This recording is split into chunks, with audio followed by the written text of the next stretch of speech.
Assalamu alaikum wa rahmatullahi wa barakatuh.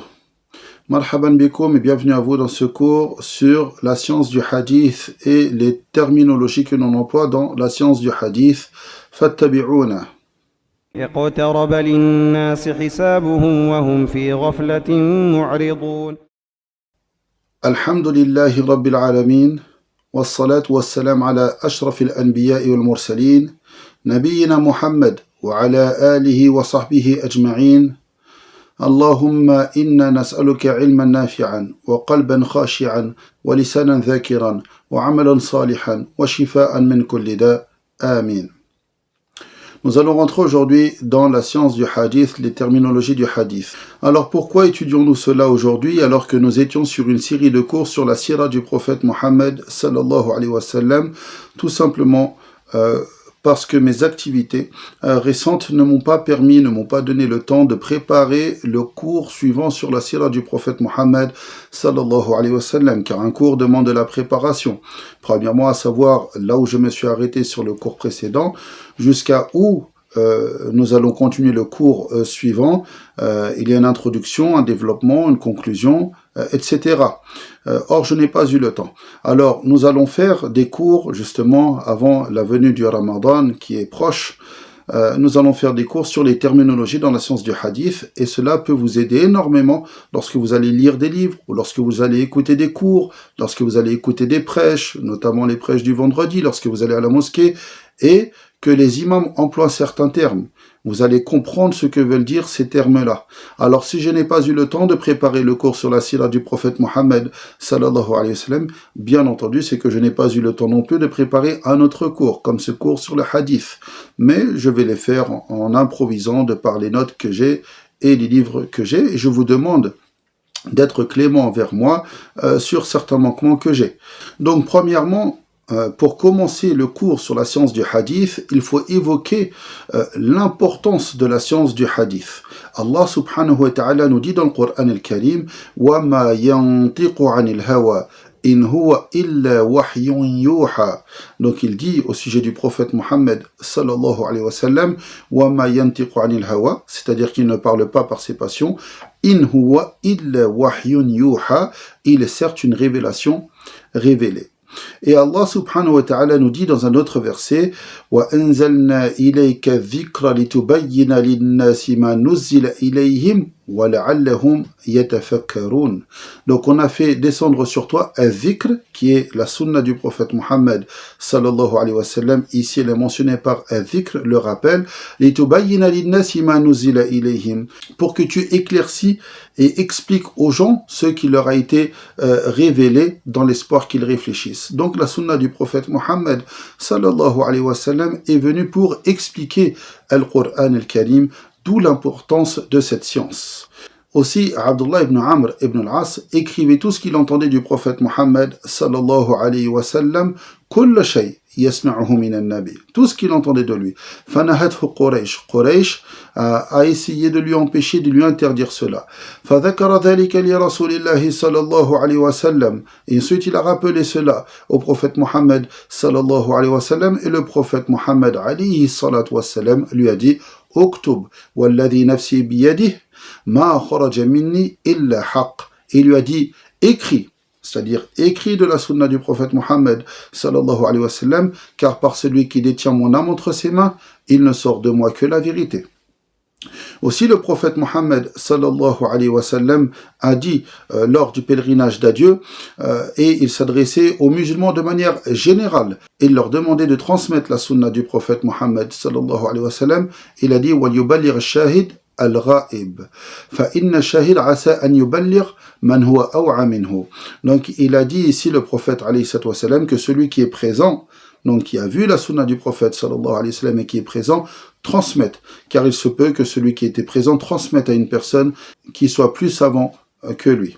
Et ce hadith, il est rapporté par l'imam al-Bukhari et autres. Et le hadith que j'ai cité précédemment, il est rapporté dans le Musnad de l'imam Ahmed avec une chaîne de transmission authentique. Voilà d'où l'importance de comprendre la science du hadith et de connaître la science de la sunna du prophète Mohammed sallallahu alayhi wa sallam. Parmi les savants qui ont transmis la science du prophète Mohammed sallallahu alayhi wa sallam, premièrement, il faut savoir que les savants ont utilisé des terminologies concernant les savants même. Ahmad Shakir a dit وَاعْلَمْ أَنَّهُ قَدْ أَطْلَقَ الْمُحَدِّثُونَ أَلْقَابًا عَلَى الْعُلَمَاءِ بِالْحَدِيثِ. Il dit, sache que les savants du hadith ont utilisé des termes et des appellations concernant les savants de la science du hadith. Sans rentrer trop dans les détails, nous allons les évoquer et ensuite passer à d'autres terminologies. Donc le premier et le plus haut degré dans la science du hadith, c'est ce qu'on appelle Amir al-Mu'minin fil hadith. Amir al-Mu'minin fil hadith qui veut dire littéralement l'émir des croyants dans le hadith. C'est le plus haut degré dans la science du hadith et très peu de savants ont atteint ce degré. Parmi eux, nous avons Shu'bat ibn al-Hajjaj, Sufyan al-Thawri, Ishaq ibn Rahuya ou Ishaq ibn Rahaway, tout dépend comment on le prononce, Ahmad ibn Hanbal, Al-Bukhari, Ad-Darqutni et parmi ceux qui sont venus après, Al-Hafidh ibn Hajar al-Asqalani. Je reviens au nom que j'ai cité, Ishaq ibn Rahuya. Pourquoi j'ai dit Ishaq ibn Rahuya ou Ishaq ibn Rahaway? C'est une différence de prononciation entre les savants du hadith et les savants de la Nahu, les savants de la langue arabe. Les savants de la langue arabe disent Rahaway, comme ils disent Sibaway. Les savants du hadith disent Rahuya, comme ils disent aussi Sibouya. Mais c'est juste une différence de prononciation, mais il s'agit ici de la même personne. Ensuite, un degré en dessous, il y a ce qu'on appelle Al-Hafiz. Donc le plus haut degré, Amir al-Mu'minin fil hadith, donc les émirs des croyants dans le hadith. Puis en dessous, nous avons ce qu'on appelle Al-Hafiz. En dessous du Hafiz, nous avons le degré du Muhaddith, Al-Muhaddith. Puis en dessous de ces termes-là, le plus faible degré, nous avons Al-Musnid, avec une kasra sur le nun, Al-Musnid, à ne pas confondre avec Al-Musnad. Je ne rentre pas trop dans les détails puisqu'il faut savoir que même si on regarde sur Al-Hafiz ou Al-Muhaddith, il y avait des divergences entre les savants, quelles conditions ils mettaient pour qu'on puisse statuer de quelqu'un qu'il soit Hafiz ou Muhaddith. Ils n'étaient pas tous unanimes sur les conditions qu'il faut réunir afin d'atteindre ce degré. Passons maintenant à des terminologies que l'on entend dans la science du hadith concernant les livres qui regroupent les hadiths eux-mêmes. Nous avons Al-Jami', son pluriel, Al-Jawami'. Al-Jami', vous connaissez tous l'ouvrage de l'imam Al-Bukhari, le Sahih Al-Bukhari. Le Sahih Al-Bukhari est ce qu'on appelle un Jami'. Al-Jami' li Sahih Al-Bukhari. Pourquoi il a cette appellation-là? Puisqu'on trouve dedans Jami' Aqsam al-Hadith. Toutes les catégories de hadith, on les trouve dedans, que ce soit ahadith al-aqaid, concernant par exemple le dogme, al-aqida, que ce soit ahadith adab al-akl wa sharab, les ahadith concernant le comportement lorsque l'on mange, lorsque l'on boit, ahadith al-safar, les hadiths sur le voyage, etc. Toute catégorie de hadith est regroupée dedans, on appelle cela al-jami', al-jami' li sahih al-Bukhari. Ensuite, nous avons ce qu'on appelle al-musnad, qui est connu par exemple al-musnad de l'imam Ahmed.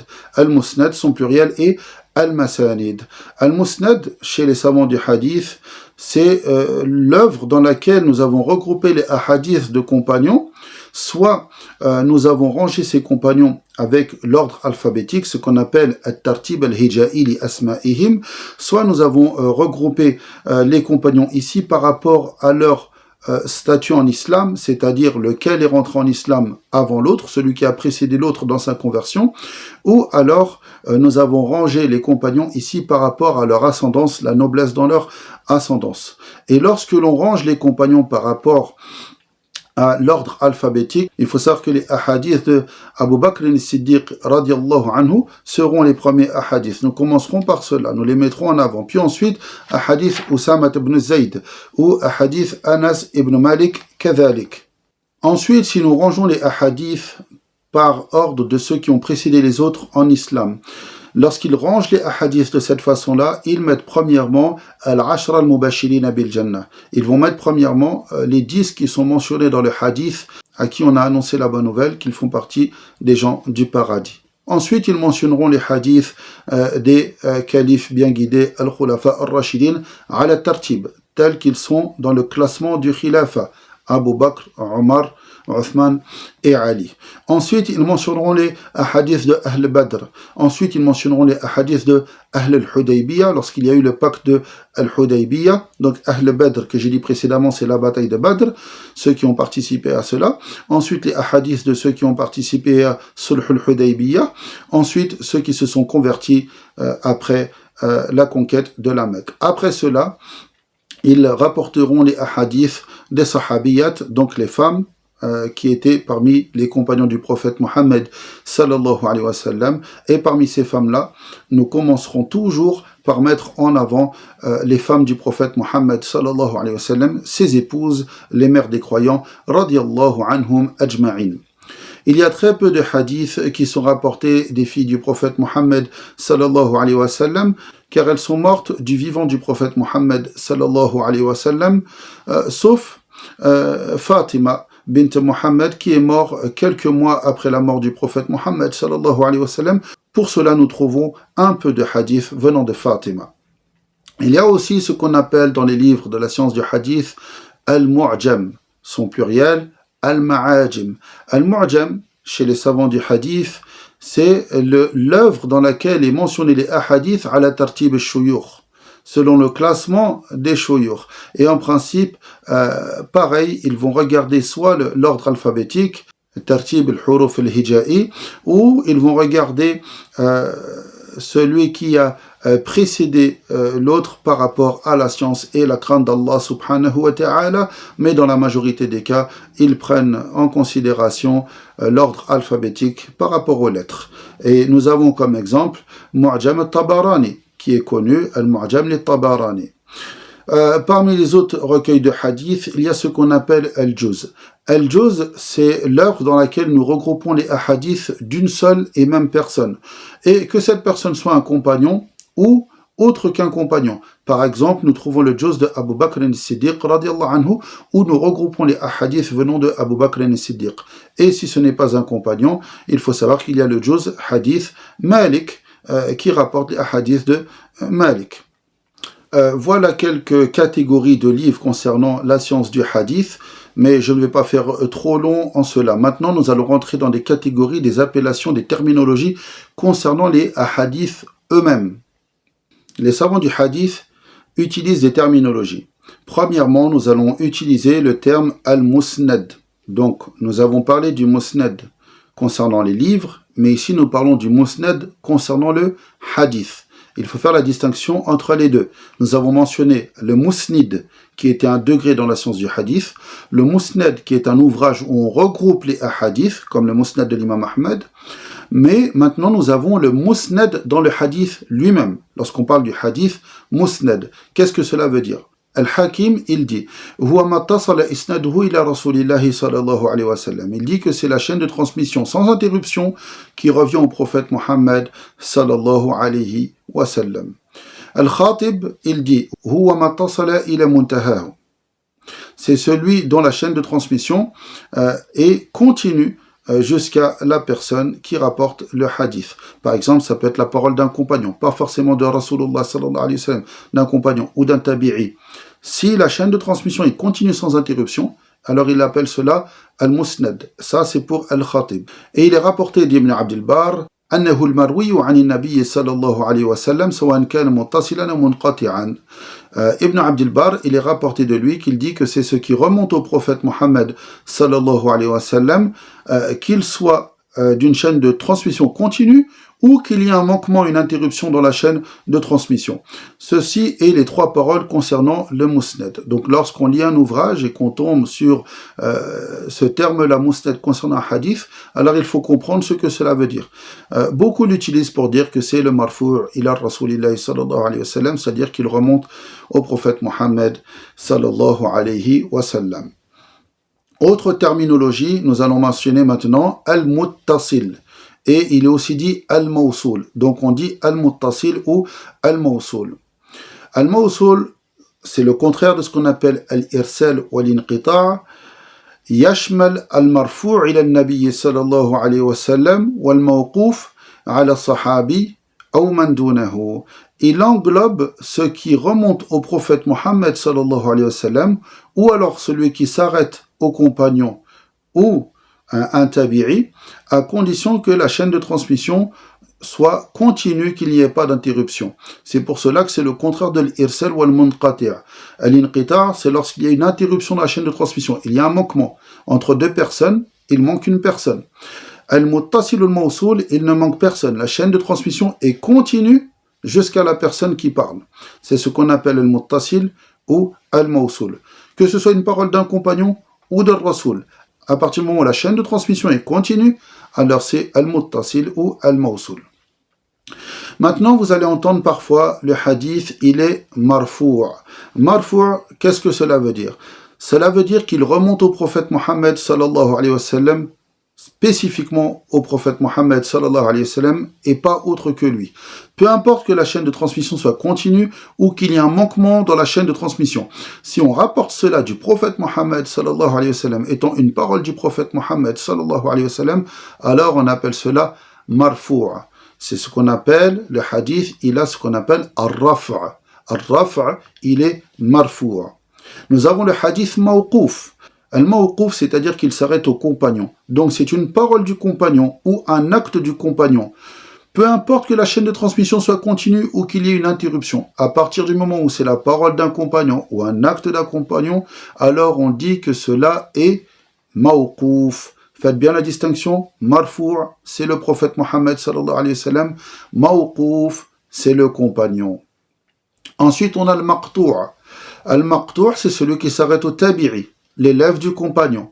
Donc le marfou', il remonte au prophète Mohammed sallallahu alayhi wa sallam. Le mawqouf, hada hadith mawqouf, c'est-à-dire que ça vient du compagnon, non du prophète alayhi sallam. Maqtou', ça vient du tabi'i, élève du compagnon. Que ce soit une parole ou un acte. Que la chaîne de transmission soit continue jusqu'au tabi'i ou qu'il y ait des interruptions dans la chaîne de transmission. Qu'il soit continu ou qu'il y ait des interruptions, cela va jouer sur l'authenticité.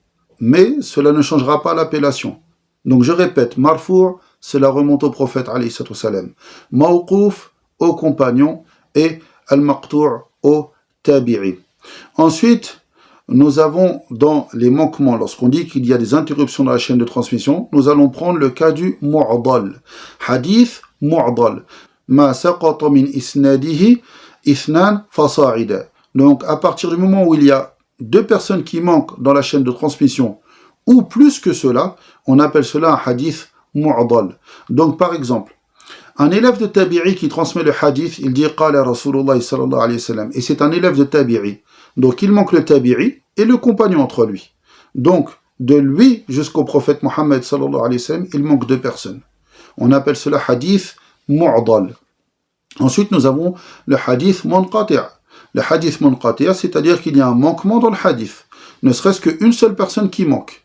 Donc si un tabi'i il transmet du prophète alayhi salatu wassalam, par exemple le Hassan al-Basri rapporte, il dit qala Rasul sallallahu alayhi wa sallam, il manque le compagnon. Un manquement, c'est ce qu'on appelle munqati'. Un manquement, peu importe où se trouve le manquement. S'il y a un manquement dans la chaîne de transmission, il est munqati'. Donc, al-mu'dal est munqati' lui aussi. Le mu'dal, où il y a deux manquements, voire plus, il est munqati', puisqu'il y a une interruption. Mais s'il n'y a qu'une seule interruption, un seul manquement, nous ne mentionnerons pas le terme mu'dal, mais nous dirons munqati'.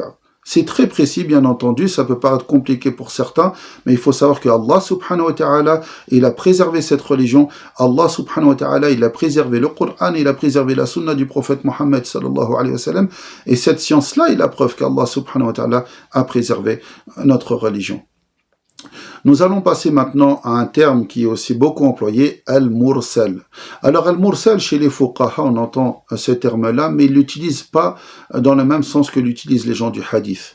Les fuqaha, souvent ils utilisent le terme mursal pour dire qu'il est munqati', qu'il y a un manquement, qu'il y a une interruption dans la chaîne de transmission, qu'il manque une personne.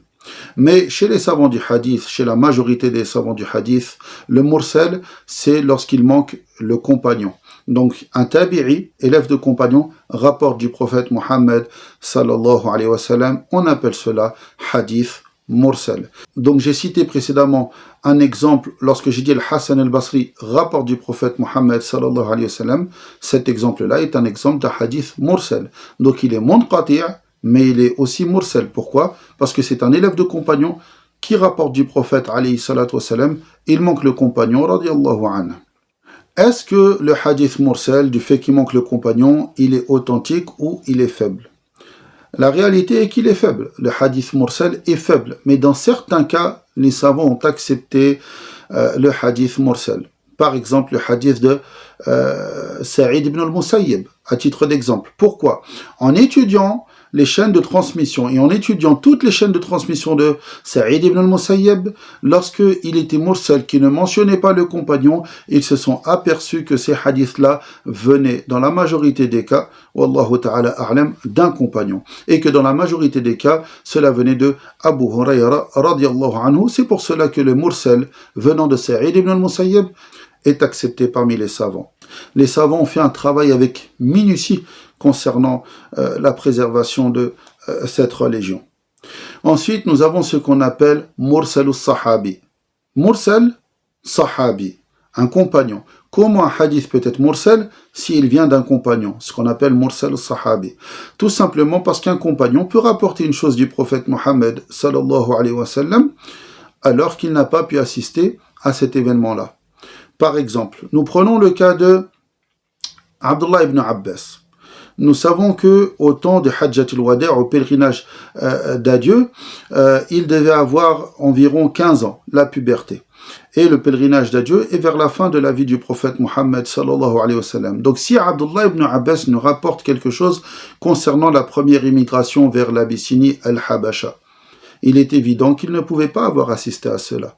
Donc on appelle cela Mursal Sahabi. C'est un compagnon qui rapporte une chose à laquelle il n'a pas assisté. Mais nous savons qu'il est compagnon. Il l'a entendu soit d'un compagnon, ou un compagnon aurait pu entendre un tabi'i en parler. Ou alors il l'a pris du prophète Mohammed sallallahu alayhi wa sallam. Un autre exemple, Aïcha radiallahu anha nous rapporte le début de la révélation sur le prophète Mohammed sallallahu alayhi wa sallam lorsque cela lui venait en songe. Aïcha n'a pas pu assister à cette révélation-là, mais elle le rapporte. Est-ce que l'on accepte cela? Est-ce que le Mursal Sahabi est authentique et nous l'acceptons? Nous l'acceptons tout simplement parce que chaque compagnon, ils sont fiables, ce qu'on appelle al-adala. Les compagnons, nous prenons de eux sans aucun doute. Ce sont les compagnons du prophète Mohammed sallallahu alayhi wa sallam wa radiyallahu anhum. Allah subhanahu wa ta'ala a accepté de eux. Je ne vais pas parler ici dans ce cours du hadith Qudsi, puisque dans un cours précédent sur la sira du prophète Mohammed sallallahu alayhi wa sallam, j'ai évoqué brièvement le hadith Qudsi, et c'était suffisant lorsque j'ai parlé des catégories de la révélation. Mais par contre, je souhaiterais parler aujourd'hui du hadith mawqouf, celui qui s'arrête au compagnon. Quand est-ce qu'il va avoir le statut du hadith marfou'? Puisque nous avons dit que le hadith marfou', c'est celui qui vient du prophète, alayhi salatu wassalam. Par contre, le hadith mawqouf, qui vient du compagnon, une parole de compagnon, quand est-ce qu'elle aura la valeur d'être un hadith venant du prophète Mohammed sallallahu alayhi wa sallam, et quand est-ce qu'elle ne l'aura pas? Alors tout simplement, il faut savoir que les compagnons, lorsqu'ils disent « kunna naqul » ou « naf'al » ou yaqulun, ou yaf'aluna kada. Donc nous avons parfois les termes où les compagnons disent nous disions et nous faisions comme cela, ou ils disaient et ils faisaient comme cela, ou nous ne voyons pas de mal sur tel acte ou telle chose. Alors les savants, premièrement, ils ont divergé concernant cela. Est-ce qu'il a le statut de hadith marfou' venant du prophète Mohammed sallallahu alayhi wa sallam, ou est-ce qu'il reste un hadith mawqouf, ça reste la parole du compagnon et pas plus que cela? Il faut savoir que la majorité des muhaddithin, al-jumhur, ils disent que lorsque le compagnon ne rajoute pas que cela était au temps du prophète Mohammed sallallahu alayhi wa sallam, alors il restera un hadith mawqouf, cela ne sera pas un hadith marfou', c'est-à-dire qui remonte au prophète Mohammed sallallahu alayhi wa sallam. Donc s'il dit, par exemple, kunna naf'alu fi hayati nabi sallallahu alayhi wa sallam, nous faisions au temps du vivant du prophète Mohammed sallallahu alayhi wa sallam, ou wa huwa bayna adhhurina, il était parmi nous. Lorsqu'il rajoute cet élément-là, wa huwa fina, il est avec nous, alors il a le statut du hadith qui remonte au prophète Mohammed sallallahu alayhi wa sallam. Pourquoi? Parce que le fait de mentionner que le prophète était vivant parmi eux, c'est-à-dire qu'il y a eu l'acceptation du prophète Mohammed sallallahu alayhi wa sallam sur leurs actes, car nombreux actes des compagnons, le prophète sallallahu alayhi wa sallam les a validés de son vivant. Et si un acte ne devait pas être validé, le prophète sallallahu alayhi wa sallam aurait condamné cet acte-là et aurait enseigné à ses compagnons la bonne façon de faire. Ensuite, nous avons le hadith où le compagnon emploie d'autres termes en disant par exemple « Umirna bi kadha » ou « Nuhina an kadha » nous avons été ordonnés de faire comme cela, ou nous avons été interdits de faire comme cela. Sans aucun doute, cela est un hadith qui remonte au prophète Mohammed sallallahu alayhi wa sallam, qui est mawqouf, c'est la parole du compagnon, mais cela remonte au prophète Mohammed sallallahu alayhi wa sallam, car la personne qui leur ordonnait de faire cela, ou qui leur interdisait de faire cela, était le prophète Mohammed sallallahu alayhi wa sallam. Pareil, lorsque vous voyez qu'un compagnon est mentionné, et dans le livre, il est mentionné yarfa'uhu, c'est-à-dire qu'il le fait remonter au prophète Mohammed sallallahu alayhi wa sallam. Donc à ce moment-là, il a le statut du hadith marfou' qui remonte au prophète Mohammed sallallahu alayhi wa sallam. Parmi les hadiths des compagnons du prophète Mohammed sallallahu alayhi wa sallam qui ont le statut du hadith marfou' qui remonte à Rasulillah sallallahu alayhi wa sallam, les hadiths où les compagnons nous parlent des sujets dogmatiques, par exemple concernant le monde de l'invisible. Comment est l'au-delà? Comment sont les anges?